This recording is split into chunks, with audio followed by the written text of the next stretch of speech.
দুর্গাপুরে গিয়েও বাথরুমের ভিডিও পৌঁছেছে। পায়ে ধরে বলেছিল, ক্যামেরা কি ছিঁড়া যায়নি? ওটা আর একটা কোশ্চেন আছে, হঠাৎ করে যে কিছুদিন আগে ভাইয়ের মেয়ের জন্মদিনে গিয়েছিলে, হঠাৎ করে কি আবার হলো যে হঠাৎ করে সোশ্যাল মিডিয়াতে কি তুল কালাম বেঁধে যাচ্ছে? তো কন্ট্রোভার্সি করেই যাচ্ছে।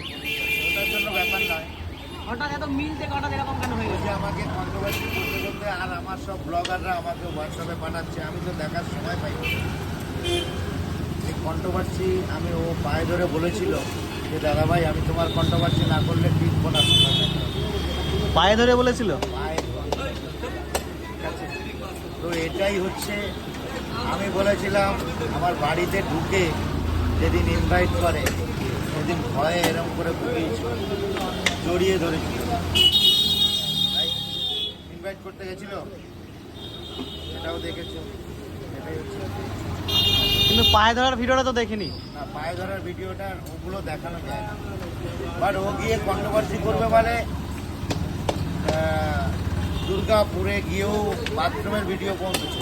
হ্যাঁ দেখলাম তো, দুর্গাপুরে গিয়েছিলে একসাথে তো। এটা হচ্ছে কন্ট্রোভার্সি। ক্যামেরা কি ছিঁড়া যায়নি? ওটাও করেছে, আমি ওটা বলেছি ওটা ডিলিট করতে যায়, বাট সব কি বার মে যায়, তাই তো? I don't care. আমি নাম কাউকে বলতে চাই না, নামের জন্য সে যে জায়গায় যাচ্ছে। নাম ছাড়া করে দেখা বস, আমার নাম ছাড়া করে দেখা, তবেই বুঝবো বাপের বেটা।